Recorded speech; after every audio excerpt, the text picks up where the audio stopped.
Remote Queensland, Australia.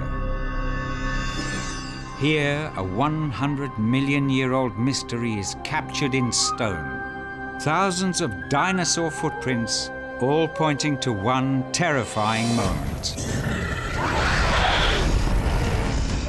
What were these dinosaurs? Why were they all here? Why did they run in one direction? And is this monstrous track proof of a new prehistoric killer? A team of international scientists in Australia, Spain, the United States, and Scotland will help solve this ancient whodunit.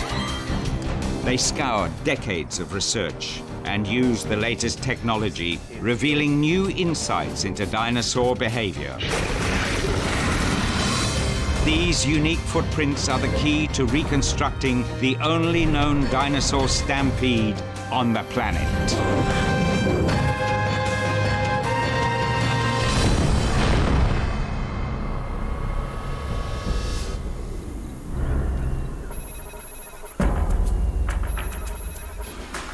The investigation begins in Western Queensland. This is a new frontier of international paleontology. Leading the expedition is Dr. Scott Hucknall, Senior Paleontologist at the Queensland Museum. Joining him is Dr. Peter Falkingham from the University of Manchester in England, a specialist in digital scanning of dinosaur tracks. Their destination, a preservation building in the middle of the desert, Lark Quarry.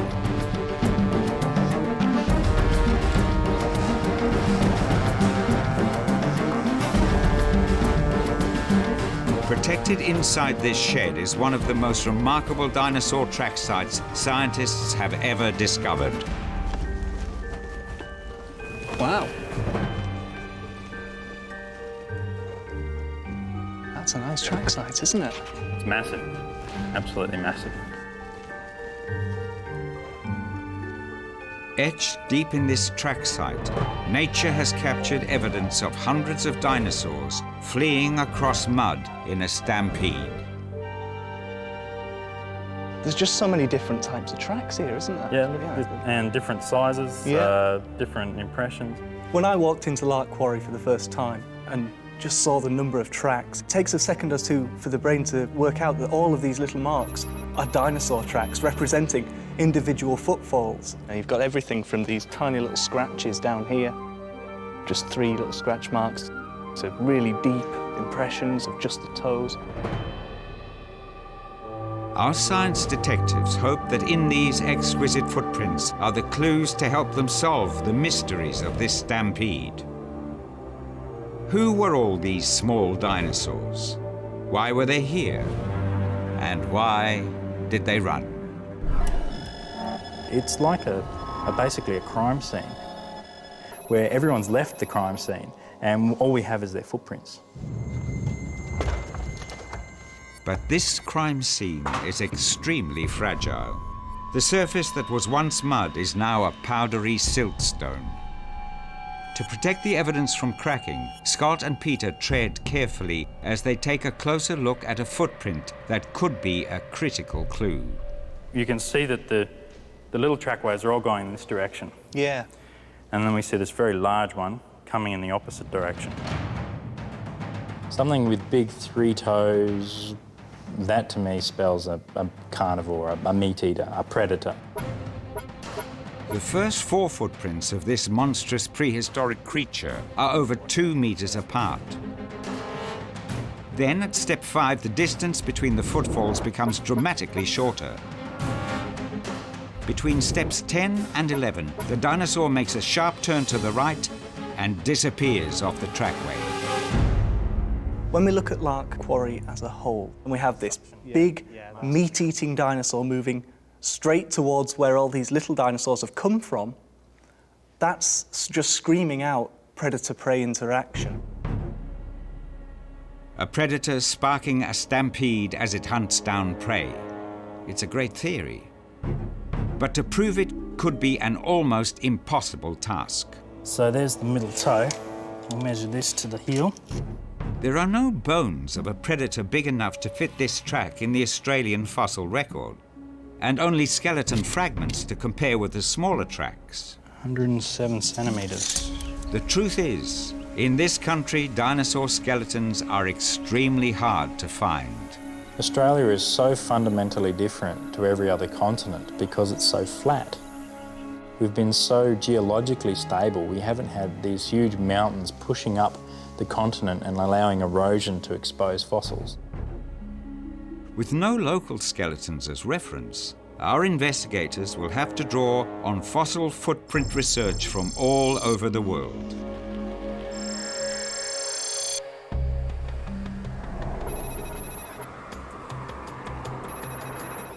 The University of Colorado's Dr. Martin Lockley is recognized as a pioneer in the study of dinosaur tracks. He thinks they could be more important than bones. When you're studying bones, you're studying death and decay, but when you're studying dinosaur tracks, you're studying the living, dynamic, animal. The field of science Martin applies to studying these footprints is known as paleoichnology, the study of the marks or trace evidence left by ancient living creatures. The most common trace evidence of dinosaurs is their footprints. They come in many shapes and sizes. Tracks that are as wide as they are long, with short, blunt toes, usually belong to ornithopod dinosaurs. Ornithopods were some of the most successful plant-eating animals ever to graze the planet. Whereas longer tracks with pointy splayed toes belong to the theropod dinosaurs. These were the prehistoric meat-eating predators. The often elusive goal in dinosaur ichnology is trying to match the trace evidence in a footprint to an exact species of dinosaur.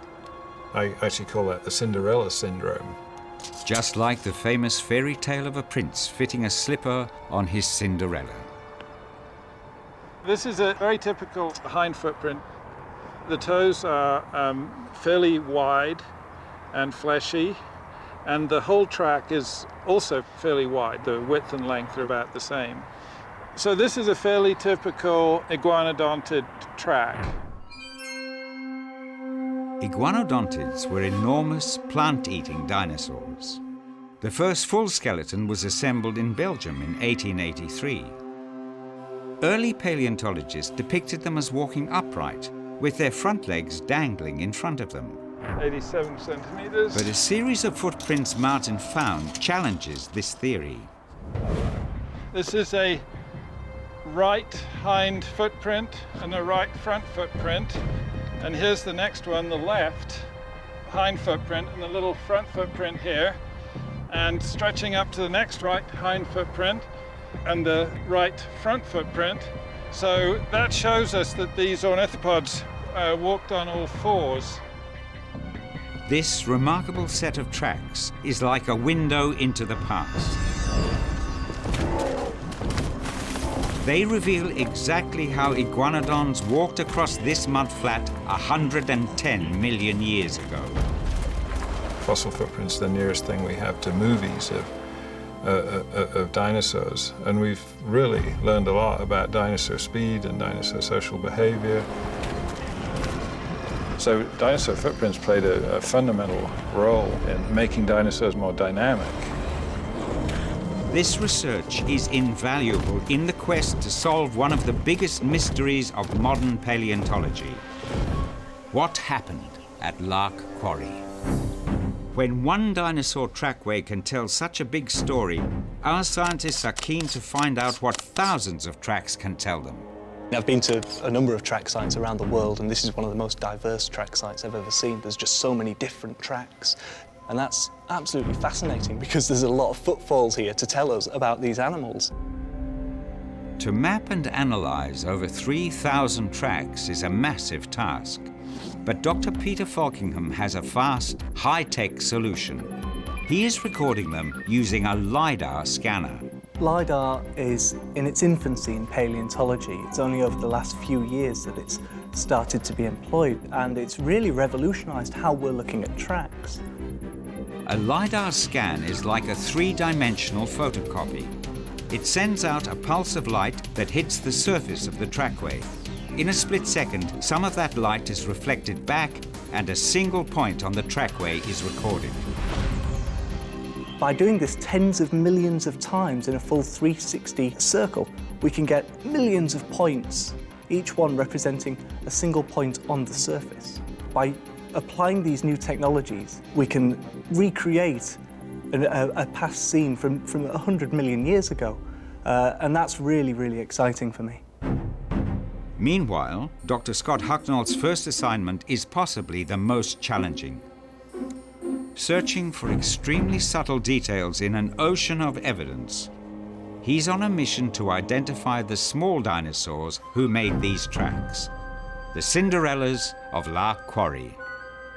Over here we've got some fairly blunt-toed individual footprints. Here you go, there's one right here. Yep, yep. Nice and blunt. Yep. Big rounded claws, typical of an ornithopod. Around half of the tracks were made by ornithopod dinosaurs. The tallest the size of an ostrich. But there is also evidence of much tinier dinosaurs.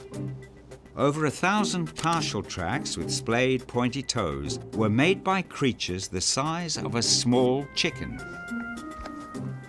Scott has discovered an extremely rare and beautifully preserved complete footprint left by one of these dinosaurs. We've got some really interesting footprints here. They're of one single animal, so they're making a set of tracks through the mud. So we've got a left, a right, a left and a right. And then the last one actually has a little halix, which is the little toe on the inside of the foot. The discovery of the hallux in this dinosaur track presents a tantalizing clue to its identity. This feature bears a striking resemblance to one of the most famous dinosaur footprints ever discovered.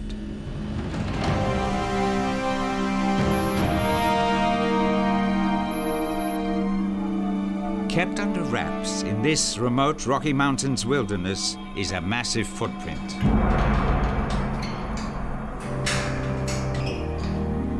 This track was preserved about 65 million years ago as a natural cast. The original track filled with sediment that hardened. Then, millions of years later, the rock around it broke away, exposing a perfect cast of the sole of a dinosaur's foot.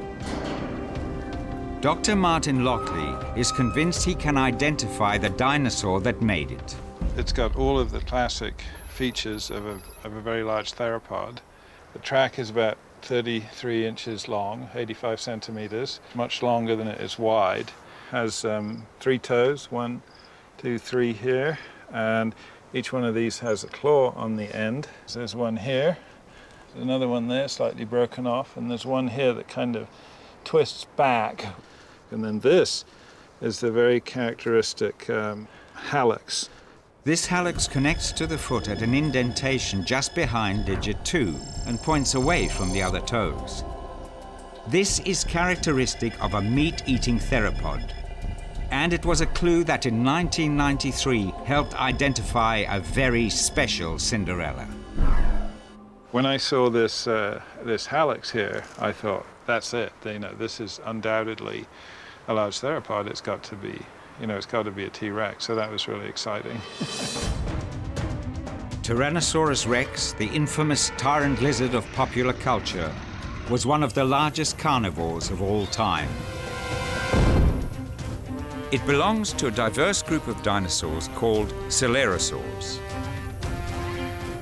These carnivores were some of the biggest predators ever discovered.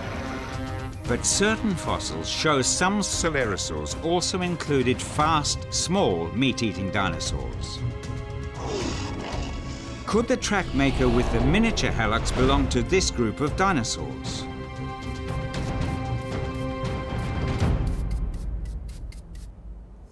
It looks like this one is a theropod because it's very close to the first 3 toes. So one of the little coelurosaurs most likely. So we've got different types of trackways here. We've got different types. Scott has solved the first part of the puzzle. The track makers of the small pointy-toed footprints are small meat-eaters. Again, that middle toe. And the other half of the footprints belong to plant-eaters. But why would carnivores and herbivores be hanging out together? Who were these dinosaurs? To find the answers, our investigators must put flesh on the tracks.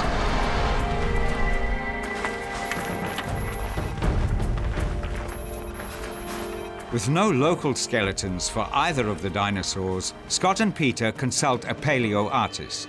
What have we got going on now? Just having a look at some of the critters for the trackway. Travis Tischler's assignment is to put a face on the stampeding dinosaurs. Nice longer legs and... The first step is to search the overseas fossil records for likely candidates. So for the ornithopod, I've been looking at ornithopods like Dinosaur. It's a good candidate. It's got some longer legs and quite long claws on the feet as well. Sharp claws. In the same way the police use an identikit, Travis takes features from each of the international skeletons. This shows a lot more of the elongated toes. To build the anatomy of the Lark Quarry plant-eater. This is a low-resolution wire mesh. Here, just sort of nutting out the general proportions and shape. And then as we go up and in detail, we'll start to get some more muscle tone. And that's amazing, just digital sculpting. That's great. And then eyes and finer details like that. Travis references the colours and textures we see today in crocodiles and fossilized dinosaur skin to create a lifelike plant-eating dinosaur for the Lark Quarry tracks.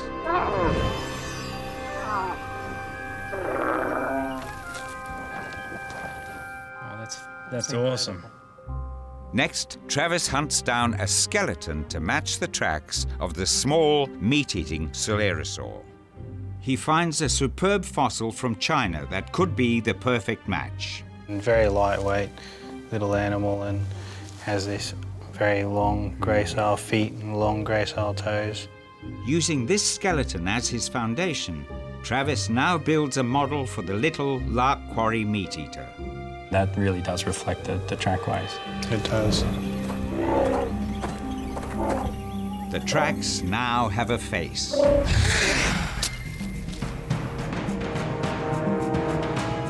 This is an enormous leap forward in reconstructing the crime scene. Two completely different types of dinosaurs caught up in the stampede.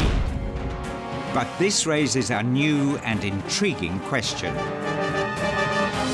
The question of whether they actually lived together naturally or whether they were forced to come together because of a potential predator or some sort of threat to them, that's the question we've got to answer.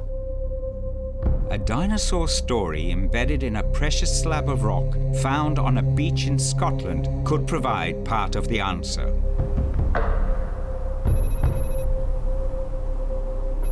On this wild and isolated coast, Dr. Neil Clark from the University of Glasgow has discovered that hidden under the shifting sands are dinosaur tracks. We're looking at here the footprint of quite a large dinosaur, and you can tell by the narrowness of the toes and the pointed nature of the claws that this was probably some kind of meat-eating dinosaur. So you're talking about an animal with a hip height of about 1.5 meters, and the top of the back maybe about this high. And if I use this broom with the head round about where the head of the broom is, and the tail would have been an equal length the other way. So this was a fairly large meat-eating animal. This is just one of hundreds of footprints discovered along this remote coastline. Skye is the dinosaur isle of Scotland. The tracks that could provide an essential clue for the Lark Quarry investigation are the oldest ever found on the island. They were made 170 million years ago. Hi, Doogie. Can you give your hand? Yes, certainly, Neil. Recorded on this sandstone, Neil discovered 24 dinosaur footprints. My first response to seeing this slab was, why were these dinosaurs all together at the same time? And one of the things that struck me immediately was that all the footprints were pointing in the same direction. We've got this very obvious larger footprint here, which is about 20 centimeters long, with the 3 toes very easy to see. The surface of this rock is actually covered in very small footprints. If you look very closely at the footprints, they come to a point, and there's little claws, sharp pointed claws at the ends of the toes. Now that suggests that this animal was actually a meat-eating dinosaur. Plotting out points on the tracks, Neil discovers a link between the large footprint and the 23 small footprints surrounding it. There's no difference at all between the larger footprint and the smaller footprint, which suggests these were the same kind of animals. Neil's measurements put the age of the large dinosaur at about 3 years, and the small ones at just 1 year old. This could only mean one thing.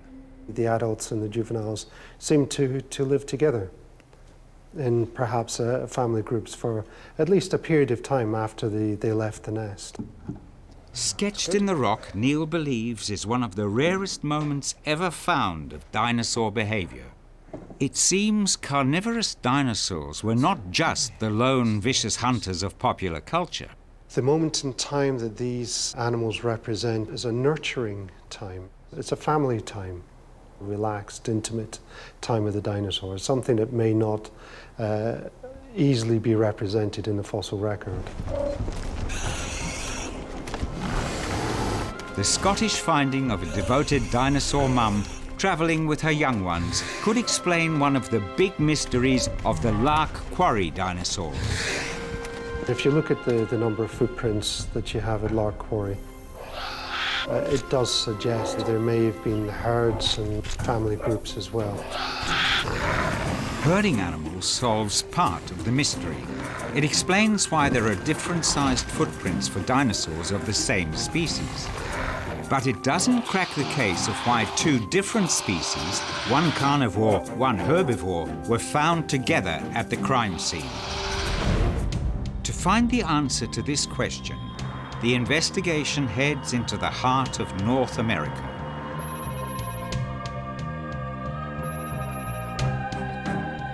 Here, a scientific team solved the dinosaur mystery by studying not just their footprints, but also the landscape in which they were made. The Smithsonian Institution's Dr. Michael Brett Surman was stunned when a mega track site was discovered in 1997 at Red Gulch. If you take the density of tracks here and extrapolate it out to the entire track layer, you'd wind up with several million prints. This posed a major problem. Another one. These footprints shouldn't be here. The next one is there. They were made 167 million years ago when, according to maps of the prehistoric world, Red Gulch was 100 meters under a vast inland sea. As a paleontologist, 100 questions spring into mind, like why are these dinosaurs walking at the bottom of the seaway? And where's the land? Where's the food? Why are they here? There's another one there, so I got a trackway going that direction. The scientists went hunting for clues. The biggest one going in that direction. First, they discovered all the dinosaurs were walking back and forth on the same route. Traveling that way. Clue number 2 is the type of dinosaur. Like the tracks at Lark Quarry, these footprints were made by meat-eating theropods, with one small difference. Right like that. A majority of the Red Gulch tracks are about this size. We call this the medium size. And if we compare it to an itty-bitty from the Lark Quarry, this is a mold taken from track number 4 at Lark Quarry, you can see that this print is less than half the size of that print. Then they found a critical and very unusual piece of evidence. Here's something unique. We have 3 shrimp burrows here, independently made by 3 different shrimp, and there's an embedded clamshell for scale. This fossilized behavior can only happen in a very specialized environment. This track site must have been a tidal beach. When the tide is in, this becomes a marine environment. So you have the shrimp, you have crabs, you have worms burrowing in the mud. And then when the tide goes out, it becomes a terrestrial environment. But a prehistoric beach raised another question. Why were dinosaurs hanging out at the seaside? Geologists found the answer in the ebb and flow of the tide. We can see ripple marks cover the entire surface. They're very small, gentle ripple marks, which you get from the wind passing over the water. From the ripple marks, they mapped a new shoreline. When the tide receded, it would be dry land, and that's when the dinosaurs would come out, walk out into the deeper areas, looking for stranded fish, maybe some stranded belemnites or ammonites. In other words, fresh seafood. The pieces of the puzzle fell into place. A missing beach and carnivorous dinosaurs scavenging an easy meal. By studying the ancient geology, the mystery of the Red Gulch track site was solved. Could studying the landscape of Lark Quarry answer the question of why there were two types of dinosaur caught in the stampede? Dr. Scott Hucknall has travelled to Manchester to learn about the prehistoric geology of Lark Quarry. Peter! See ya. How you doing? Good. The results are in from Dr. Peter Falkingham's high-tech LiDAR mapping of the Stampede site. The best place to start is by removing the building, we can see the entire track site. Oh, righto. Peter has created a digital 3D replica of the track site. Now, I've coloured this so that higher areas are blue and lower areas are red. Yeah, okay. We can't really see the small tracks at this level, but what we can see is this linear feature. You know, look at how the colours are all meshing this way. They all come together. That's right. Yeah. That could be water flow. It could be movement of mud. What about if you're on the edge of like an edge of a billabong or a lake or something, and it's drying up? There would be some sediment change as it dries out, and the mud water dries will pull the sediment down. This solves the mystery of plant and meat-eating dinosaurs hanging out together. The muddy bank of a receding waterhole would have been a magnet for all kinds of creatures to gather and seek sanctuary. When you look at the size of the little coelurosaurs and the size of the ornithopods, the little tiny insect-eating coelurosaurs would pose no threat to the ornithopods. And that suggests to me that there's this interspecies relationship that's developed and probably evolved over millions of years.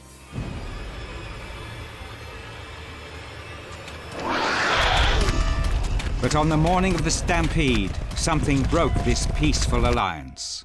Zooming in on the higher resolution scans, our scientists can see what happened next. You can see we've got a trackway of an ornithopod and a trackway of a small coelurosaur theropod, and they're right over the top of each other. Yeah, you can see where they've gone one on top of the other. And look at this mark here. This looks to me like a claw mark from one of the digits. Yep. The track of this small meat-eater, to the naked eye, is little more than scratch marks. But in the scans, Peter can see exactly how the claw entered and exited the mud. And this mark is very, very straight, which means it wasn't swinging its leg around, it was just going forwards and backwards, which you do when you're shifting. When you're running. You move your leg back and forward quite quickly. And it looks like it's just caught the top of the sediment there with its claw. Within each of these single scratch marks is the imprint of extremely dynamic movement. Our scientists are starting to piece together a story of sheer abject panic, a desperate flight for life across the mud. Research on a track site in Spain could hold the next clue for the investigation. Here, a major find of not just 1 or 2 dinosaur scratch marks, but 12 consecutive prints enabled scientists to write a completely new chapter on dinosaur behavior. You know you have something very special, you know you've never read this in the literature, so you know this is a big moment.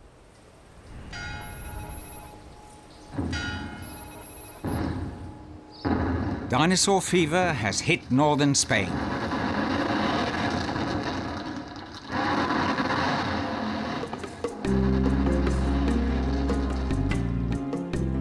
Over the last 2 decades, scientists have unearthed over 20,000 footprints at 400 different sites.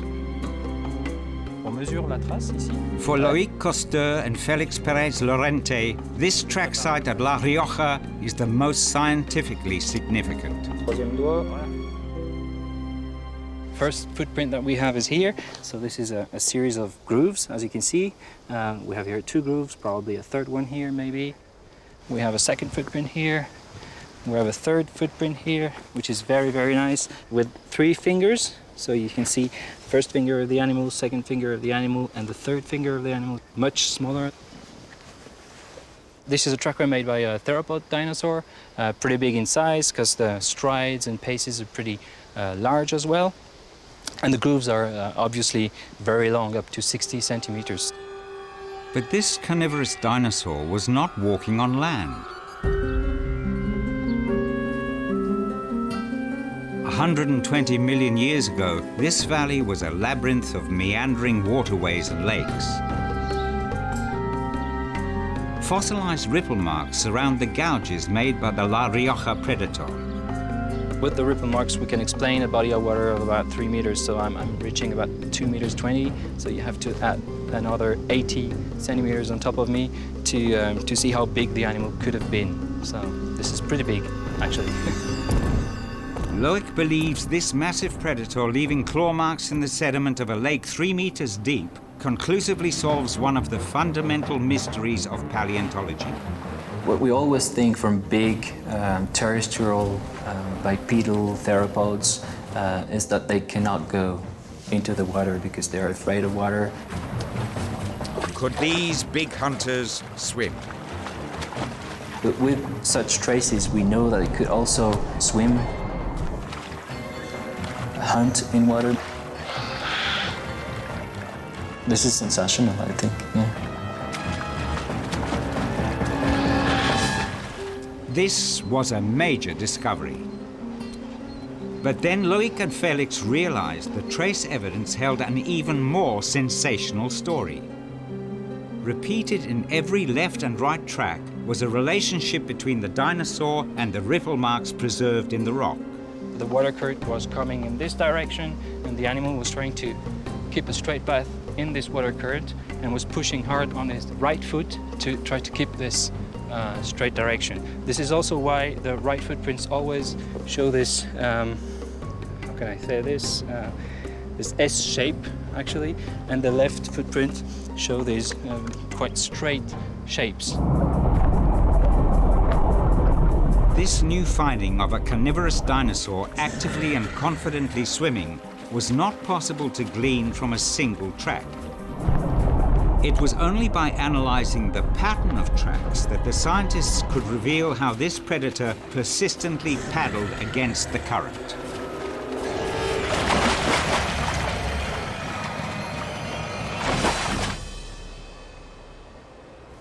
Here we have Silurus. Back at the Lark Quarry crime scene, Scott believes the method used in Spain could reveal a critical clue to what happened here.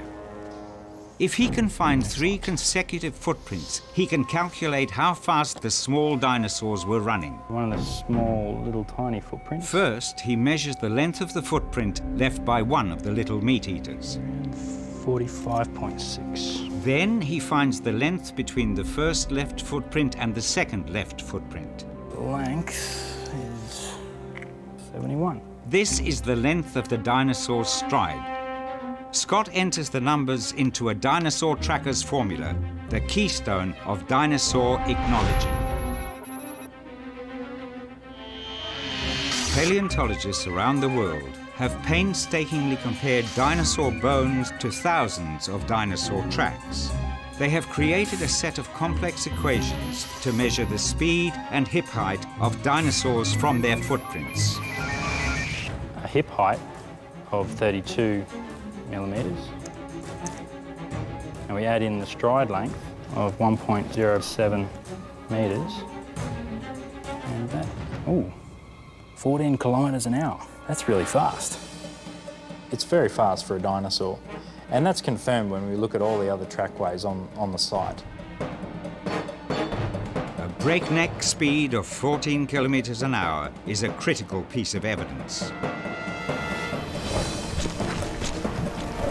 Our scientists have now identified the stampede victims.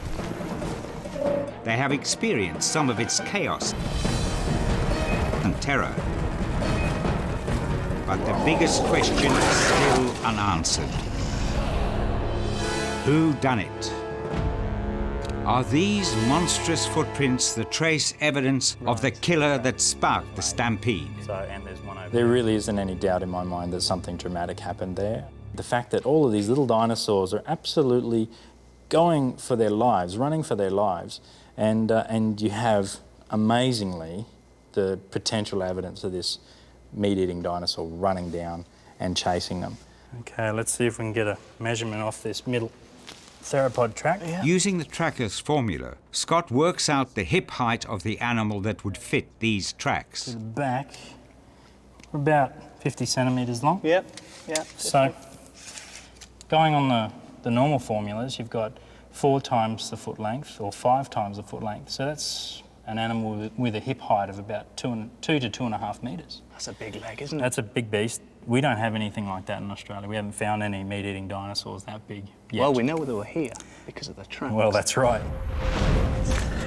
In the northern hemisphere, our scientists would have some very good suspects.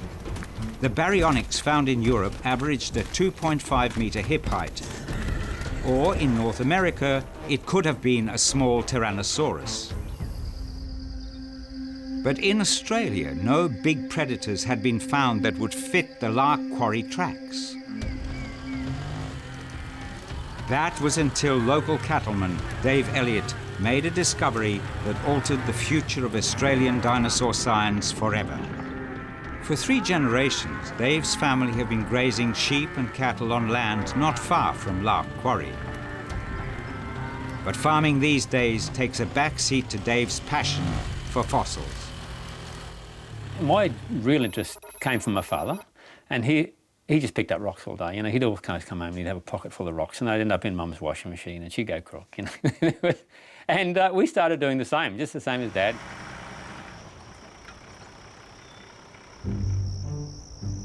In the mid-1980s, Dave realised that many of the unusual rocks on his property were not rocks at all.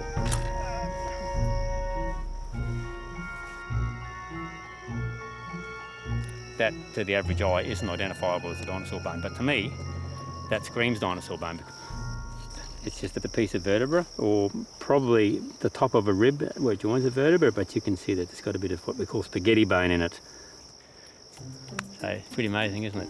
The country kitchen has become a laboratory where Dave and the other half of the team, wife Judy, take on the almost impossible task of piecing together a massive dinosaur bone jigsaw puzzle.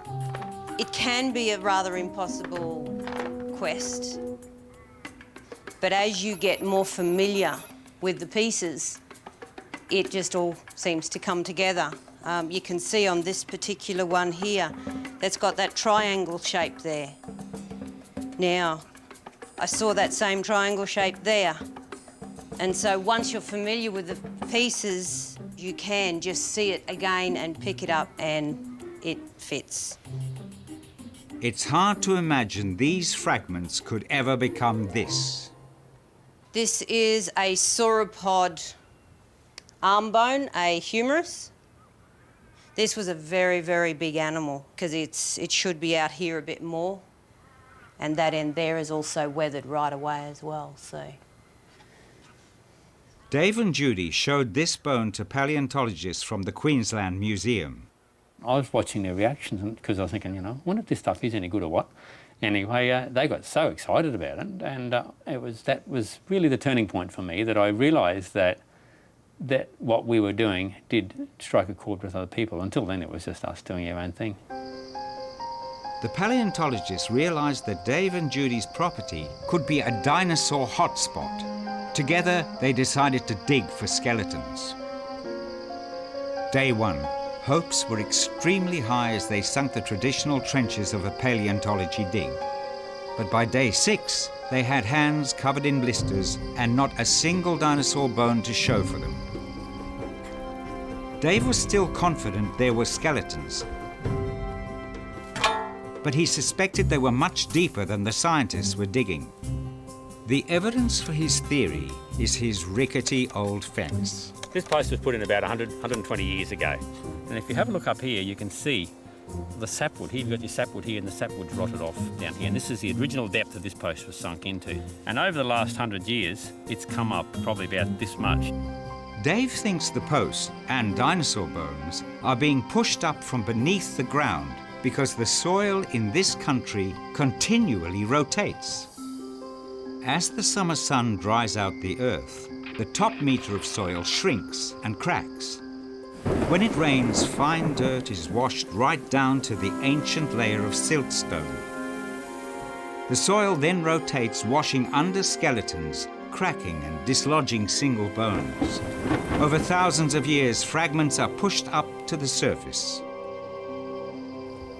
Dave knew if his theory was correct, the real treasure of complete dinosaur skeletons was just a metre under his feet. To remove the topsoil, he came up with an extremely unconventional approach.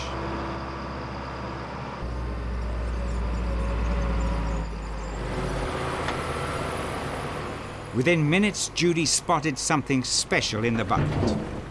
She said it's a bone. She rolled it over and you could see the bone texture on the inside of it. Dave's new approach to paleontology might appear drastic, but his method launched a dinosaur gold rush in Western Queensland. Scientists went back to sites where bone fragments had been found years earlier. They took off the topsoil and unearthed the dinosaurs they had been searching for decades. Here we are, face to face with Australia's best preserved dinosaurs. Oh, it gives you chills because you're right here at the forefront, at the frontier of this new science. And finding these new dinosaur bones has completely turned my science upside down. The first dinosaur that emerged was a huge plant-eating titanosaur. Scott called it Dimantinosaurus matildae. This species of titanosaur is new to science and is around 100 million years old, the same age as the Stampede site. It shows that the environment around Lark Quarry would have been full of life, and especially full of very large plant-eating dinosaurs. This dinosaur is a hugely significant find, but the best was yet to come. Wedged underneath the titanosaur's skeleton, Scott hits the jackpot. A bone that could solve the identity of the Lark Quarry predator. Scotty was excited. We were all excited. We all knew that there was something extremely significant as soon as Scotty said, you know, I reckon this is a bone, this is a carnivorous dinosaur toe bone, and it was. The first bone that was found was actually this one. I got really excited because for the first time we'd actually found a meat-eating dinosaur in amongst the deposit. Now, I can tell it's a meat-eating dinosaur bone because it's long and thin and it has these insertion points for muscles. So we knew it was an animal that was fast and agile. We didn't know that after only a week, we would have found all these bones of this animal. So it's the most complete meat-eating dinosaur ever found in Australia. Scott calls this new species of carnivorous dinosaur Australovenator wintonensis, the southern hunter of Winton. Now, this animal is built to kill. It had three main weapons. Its mouth was filled with serrated, razor-sharp teeth, just like a steak knife, and they sat in the jaw. So this animal was built for biting and slicing. It had long limb bones, so well tuned for running fast. But the real killing weapons here are these big claws. You can imagine as it's running towards you and it grabs hold of you, these claws drive into your flesh, and as you struggle to get away, they go deeper and deeper and deeper into your body, ripping you apart.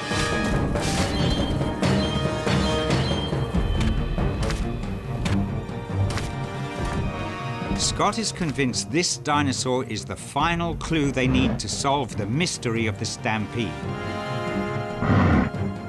The investigation's first real suspect. But there's a problem. The trackmaker's formula calculates the hip height of the Lark Quarry predator to be 2.5 meters. Based on its adult skeleton, Australovenator's hip height is approximately 1.5 meters. This predator fails the first test. But then, as Scott reconstructs Australovenator's foot from its bones, he realizes this dinosaur is not your typical predator. When we look at the skeleton of Australovenator, we notice that it has really big feet for its quite short hip height. He's convinced that although the hip height doesn't match the track, the foot will. Okay, let's get this photographed. He conducts an experiment. First, he documents a cast of one of the Lark Quarry predator's footprints. Then, with the help of Travis, he tests if the reconstruction of the skeleton fits the track.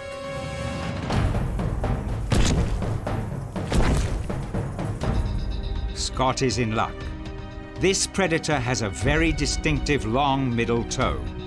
The central toe really does fit into the track, that was particularly well. Yeah, one of the things we were looking at. This really elongate middle toe. It doesn't fit most other trackway makers, but it certainly fits Australovenator. It looks as if Australovenator has broken the rules.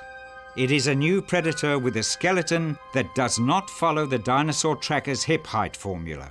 Cinderella may be very, very short, but very large-footed.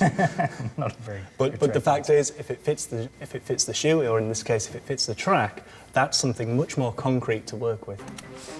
Okay, so we'll just assume for now that Australovenator is the trackway maker. If this assumption is correct, Australovenator would have to be running as fast or even faster than the 14 kilometers an hour of the Stampede victims. Now all we have to do is substitute in the hip height. Scott calculates the speed of the Lark Quarry predator with Australovenator's hip height.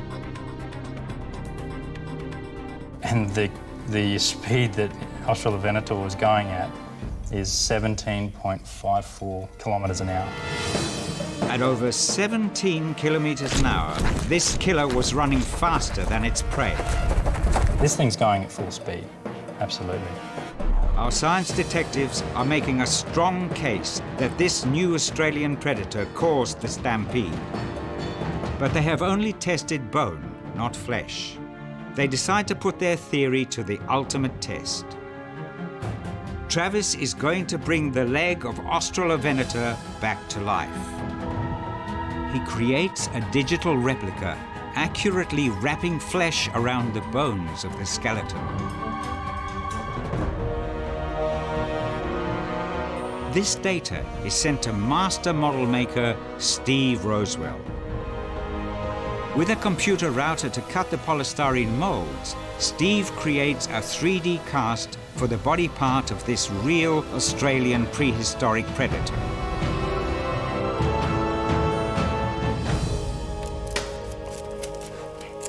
Yeah, it's like opening up a Christmas present.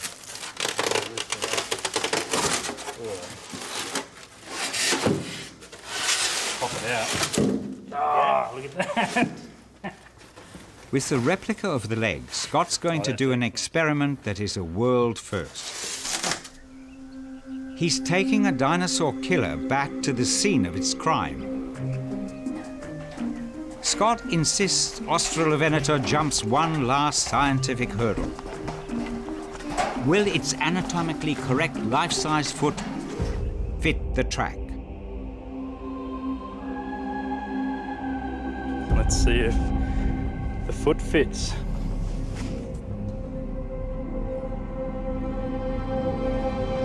Oh, look at that. Absolutely perfect. That's very exciting. The last piece of the puzzle is in place. To the next track. Squelch. Wow, that's great. For the first time, we've been able to actually match a trackway maker to the trackway with flesh. The investigation concludes that Australovenator is the Cinderella of Lark Quarry.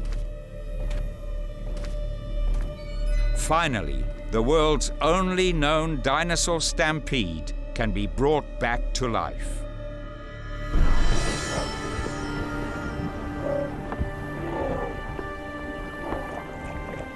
you're not just making something up. It's not a story.